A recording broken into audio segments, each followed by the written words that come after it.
Olá, saudações a todos, sejam todos muito bem-vindos. Estamos iniciando hoje com este vídeo as publicações neste canal que eu criei exclusivamente para divulgação, para o compartilhamento de informações na área de tributos federais. Eu sou a Maria Helene, eu sou consultora na área tributária, também faço assessoria para empresas, mentoria para profissionais da área tributária e a minha veia de consultora não poderia deixar de vir aqui até vocês e trazer algumas perguntas e respostas referente ao MIT, ao assunto do momento, né, que é esse novo módulo de inclusão de tributos federais na DCTF Web.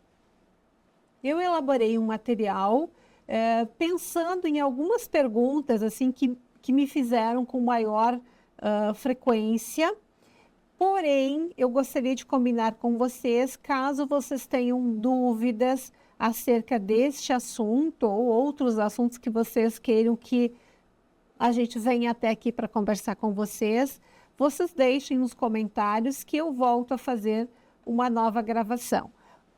O objetivo era fazer esta conversa com vocês através de uma live, porém optamos por fazer neste formato, mas assim que a Receita Federal publicar o ato normativo com alguns esclarecimentos que faltam em relação ao MIT, a gente volta aqui com vocês. Eu vou compartilhar a tela aqui com as informações sobre o MIT, o módulo de inclusão de tributos federais que eu elaborei e vou compartilhar com vocês. Esse material ficará disponibilizado no link abaixo, né, do vídeo, que vocês poderão acessar.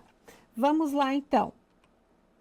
A primeira questão aqui que eu compartilho com vocês é a tela lá do portal do ECAC, onde há, então, esta inclusão do MIT, e que ele pode ser preenchido de forma manual através do ECAC ou então importação através de um sistema do próprio contribuinte, que é o mais indicado, obviamente, né? Porém, quando nós estamos pensando em empresas menores ou empresas que o sistema ainda não se adaptou, a gente pode pensar em uma inclusão manual dos débitos. E uma das questões importantes, e aí eu trago essa outra tela para vocês, é que a DCTF Web, que tem esta nova estrutura a partir da inclusão do MIT, ela sofreu alterações em relação ao prazo de entrega. Nós tínhamos o prazo de entrega 25, até o dia 25 do mês subsequente, passou ao último dia útil do mês. E especificamente em relação à DCTF Web relativa ao mês de janeiro de 2025, nós teremos um prazo maior, que é 31 de março. O que acontece? 31 de março nós teremos duas, nós teremos a de janeiro e a de fevereiro. Por quê? Porque a partir, né, deste mês, volta-se ao prazo ordinário, que é o último dia útil do mês subsequente. A normativa é a 2237. Então, esta nova estrutura da DCTF Web, ela permanece com as informações do e-social normal, não houve nenhuma alteração de prazo em relação ao envio dos eventos, em relação também à FDRINF, no que se refere ao envio do R2000, do R4000, o R2000 é da parte da Previdência, o R4000 das retenções federais, não ocorreram nenhuma alteração em relação a isto. Também, em relação aos tributos federais, que são hoje confessados na DCTF Web, também não ocorreram alterações com os seus vencimentos. O que vence dia 25, o que vence dia 30, né, o último dia útil do mês, isto permanece. Então, o que nós temos de novo? Nós temos este formato de concessão do débito, que passa a ser na DCTF Web. O que muda também em relação à estrutura da DCTF Web? A emissão dos documentos de arrecadação pode ser feito sem que tenha sido feita a transmissão da DCTF Web. Então, eu vou fazer o envio das informações do e-social, da FDRINF, e eu tenho as informações relativas à emissão do documento de arrecadação da Previdência Social e também das retenções. Já em relação ao MIT, a partir da informação e encerramento, eu tenho a emissão dos documentos de recolhimento do PIS, COFINS, Imposto de Renda e Contribuição Social. O que é importante aqui é definir quem vai fazer de fato o encerramento, né, a transmissão final da DCTF Web. Quando se tem a emissão dos DARFs antecipados, por exemplo, nós temos a questão aqui de quando você vai fazer a emissão dos DARFs, né, dos novos DARFs ou dos saldos que você tem a pagar, você selecionar desta forma. O que pode acontecer também? Pode ser feito através do Sicalc Web. Claro que sempre tem que cuidar a questão do código da Receita, vencimento, tudo certinho, para que a Receita Federal localize esses DARFs depois como quitados. Outra questão que eu compartilho com vocês aqui, os tributos que devem ser informados no MIT. Até aqui, nenhuma novidade. Por quê? Porque nós sabemos que todos aqueles débitos confessados na DCTF PGD serão ou passarão a ser na DCTF Web. Tudo certo aqui? Ok. Então, imposto de renda. Aí tem uma retenção na fonte ali, mas essa retenção na fonte é referente ao imposto de renda retido em viagens de cruzeiro pela costa brasileira. Então, é uma situação muito específica que não vai hoje no E-Social nem na FDREINF. Então, por isso que continua indo na DCTF e agora a DCTF Web. IOF, IPI, Contribuição Social, PIS, COFINS, Condecine, a cota fixa a contribuição social, né, sobre a modalidade de lotérica, de aposta da cota fixa, né, que é uma das recentes aí que nós tivemos em relação a essa possibilidade de operação, né, de aposta de cota fixa, e também a contribuição para o plano da Seguridade Social do servidor. O que tem de novo, então? Tem uma questão aqui que é referente ao Simples Nacional. Por quê? Porque se nós pensarmos, por exemplo, o Simples Nacional tem MIT? Como regra, não. Por quê? Porque toda a parte do E-Social FDREINF já vai para a DCTF Web. O Simples Nacional, o seu tributo devido, né, pelo Sistema Unificado, não vai na DCTF, nunca foi e continua não indo. A CPRB já vai na DCTF Web de longa data.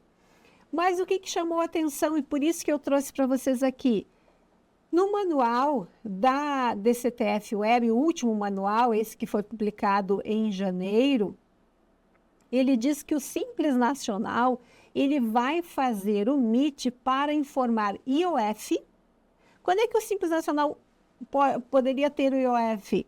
Se ele fizer empréstimo para uma pessoa física ou outra pessoa jurídica. Então, por exemplo, a empresa do Simples Nacional fazendo um empréstimo para o sócio, tem IOF. Esse IOF vai ser informado onde? No MIT. Tá? IPI, PIS, COFINS e importação também vai no MIT.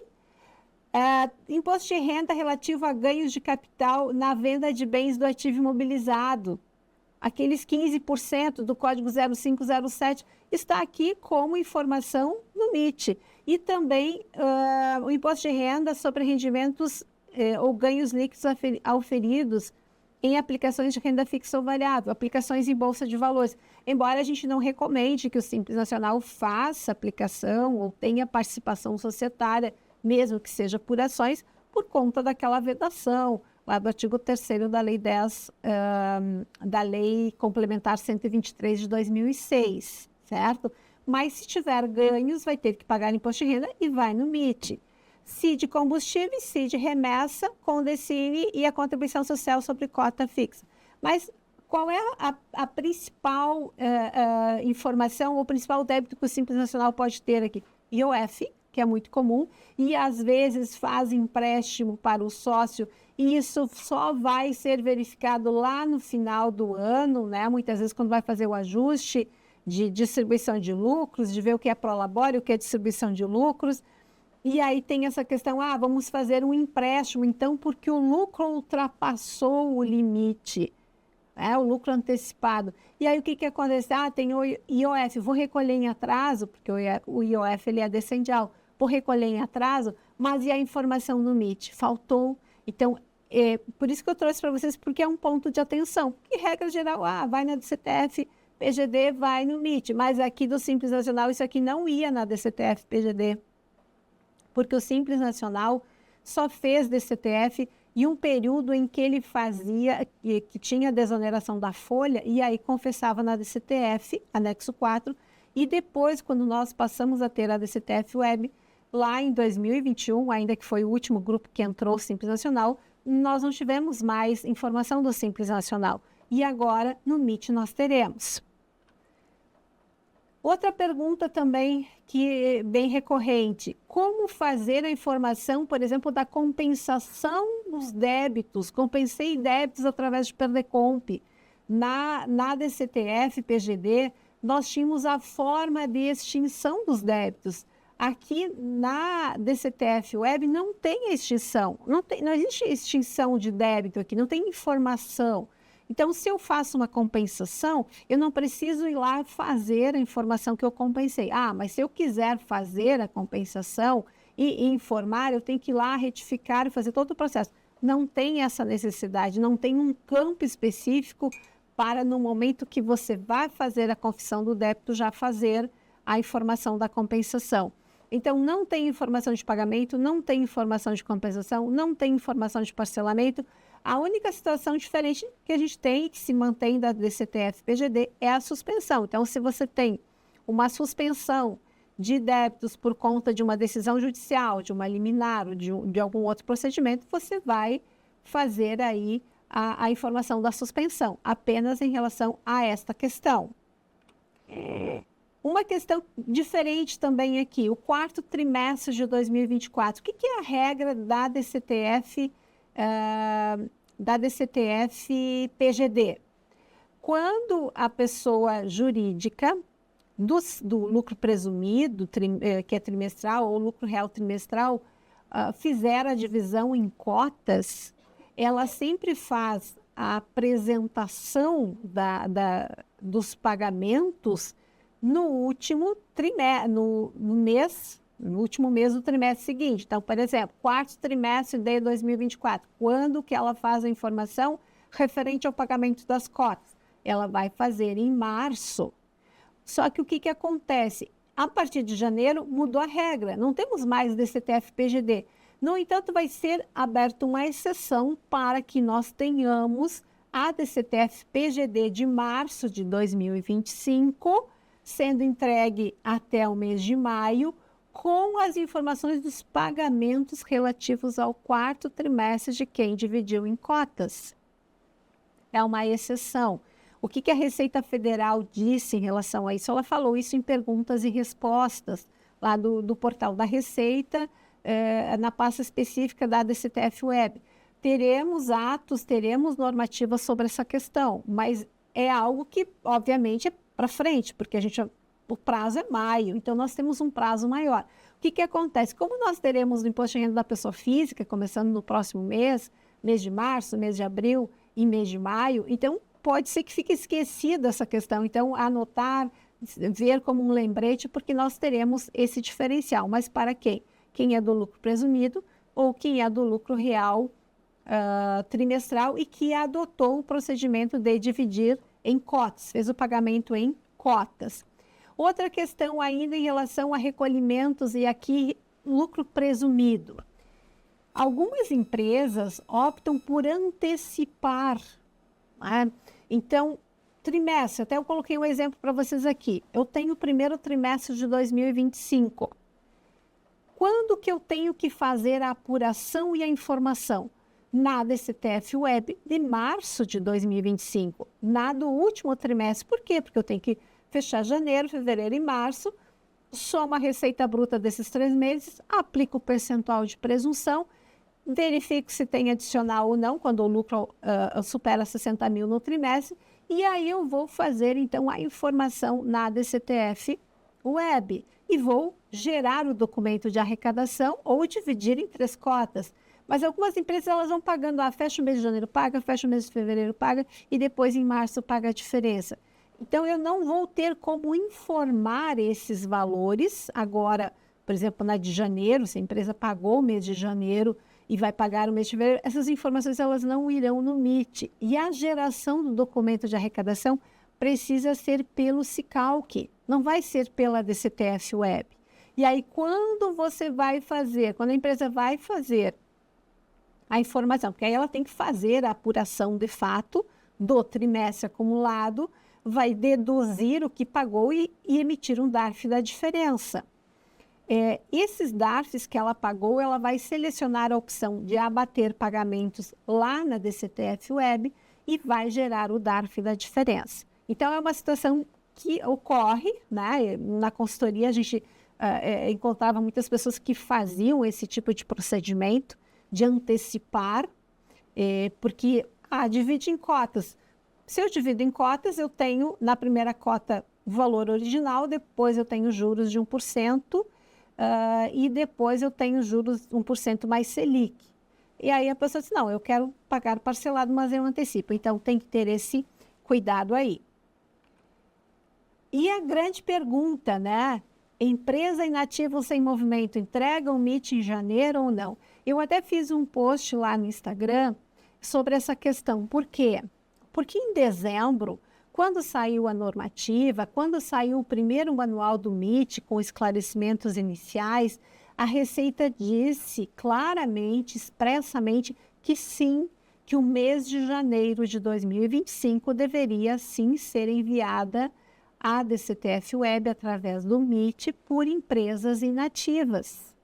E que a dispensa somente iria ocorrer a partir do exercício janeiro 2026.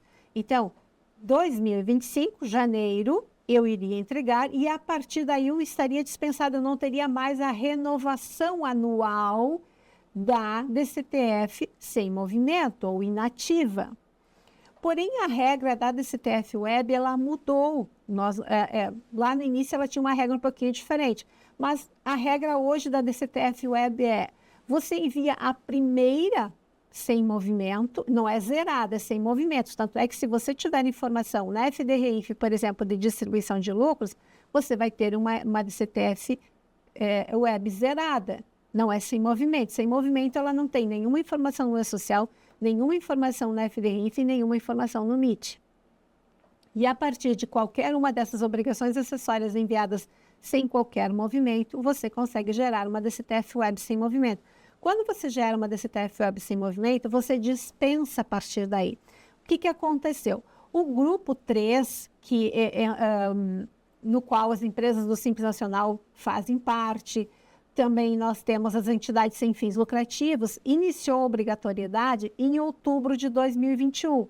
Então, se estas empresas, aí estamos falando da DCTF Web, se estas empresas enviaram a DCTF Web sem movimento, mesmo que tenha sido lá em outubro de 2021, e a partir daí não tiveram mais nenhum movimento, mais nenhuma informação, não enviaram, não tem nada, nem E-Social, nem REINF, nada, elas estão dispensadas da DCTF Web. E essa dispensa vai englobar a competência janeiro de 2025. Só que lá em dezembro, quando a Receita Federal publicou o primeiro manual, ela falou diferente. Então, por isso, esta polêmica que está acontecendo, porque a nossa orientação, a minha orientação como consultora, foi com base no manual da Receita Federal. Só que o manual da Receita Federal, agora, em final de janeiro, é outra informação. E, inclusive, nas perguntas e respostas da Receita Federal, ela deixa claro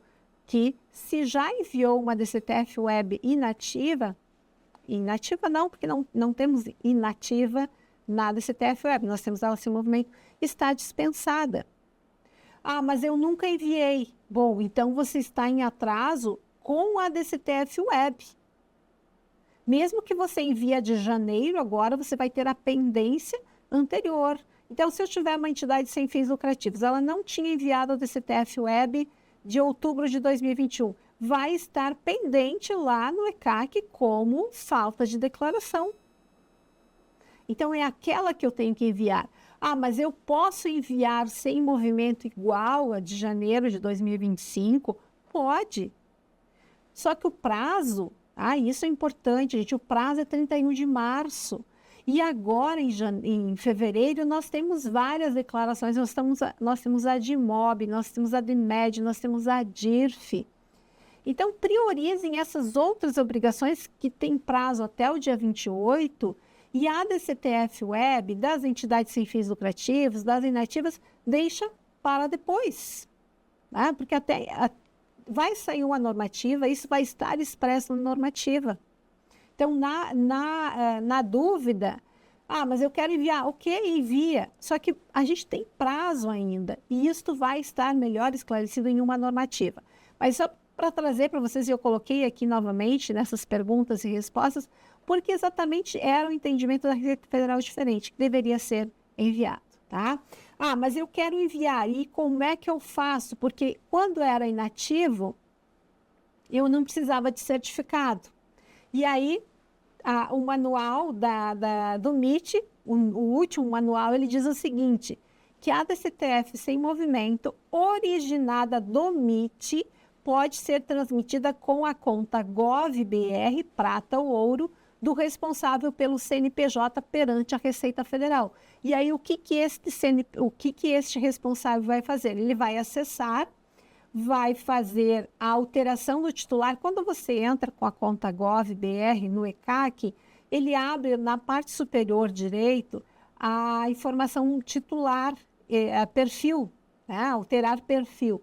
Aí você altera o perfil, coloca como responsável legal, informa o CNPJ, e aí você pode fazer a transmissão desta DCTF Web sem movimento. Ou então também é possível, por exemplo, que o responsável legal de uma entidade sem fins lucrativos ou de uma pessoa jurídica inativa, ela acesse o ECAC com a sua conta gov.br e faça uma procuração, então, para o contador, e o contador transmite como procuração. Então, é possível fazer sem ter esse custo com o certificado digital, mas exclusivamente quando se faz, quando ela é originada do MIT. Mas lembrando que, conforme a orientação da Receita Federal, é dispensado o envio se em algum momento anterior você já enviou uma DCTF Web sem movimento. E aqui, para finalizar, eu coloquei para vocês, né, algumas pessoas perguntam, mas aonde que eu informo que é sem movimento? Logo que você abre a DCTF, o MIT, né, esse módulo de inclusão de tributos, você vai ter lá a apuração sem movimento. Bem no início ali. Mas eu não estou localizando. Sai, exclui o movimento e aí entra novamente e vai aparecer lá a apuração sem movimento. E vai dizer ali que esta indicação vai desabilitar tanto os débitos e suspensões, apagando eventuais informações anteriores. Você diz que sim e faz a transmissão. Tá? Mas é dispensado. Eu fiz. Não tem problema. Pode manter, você não precisa ir lá fazer a exclusão. Não tem problema nenhum. Outra questão, emitir os DARFs com o SICALC Web. Se você emitir os DARFs com o SICALC Web, eles estão corretos, com os códigos de receita, vencimentos, tudo certinho, também, segundo a Receita Federal, ela vai localizar esses DARFs que foram recolhidos e vai considerar a quitação. Tá? Importante que quando você vai fazer a informação da DCTF Web e vai gerar DARF das diferenças, você marque lá, então, os que você já fez o pagamento. Certo, gente? Então, assim, de uma maneira rápida até, né, colocando algumas questões apenas, nós temos várias situações aí acontecendo, tem coisas que vai ser no dia a dia. Então, algumas pessoas que eu acompanho, algumas empresas já me relataram algumas questões e a gente vai resolvendo aos poucos. Agradeço a atenção de vocês até aqui, né? Quem acompanhou o vídeo até o final. Se quiser deixar alguma dúvida ou comentário, pode deixar nos comentários, né? Que eu volto a falar com vocês sobre esse assunto. A ideia é a gente vir para cá, trazer informações sempre, compartilhar informações quando nós temos novidades. Agradeço a atenção de vocês. Quem não é inscrito no canal, vocês podem observar que são... a gente está começando agora no canal, né? Ele foi aberto há pouco tempo em função, e esse é o nosso primeiro vídeo aqui. Então, acompanhe, sinalize aí para receber as informações, nos acompanhe nas redes sociais. Agradeço a todos, desejo a todos bons estudos aí em relação à nossa tributação. Certo, gente? Tchau, até a próxima.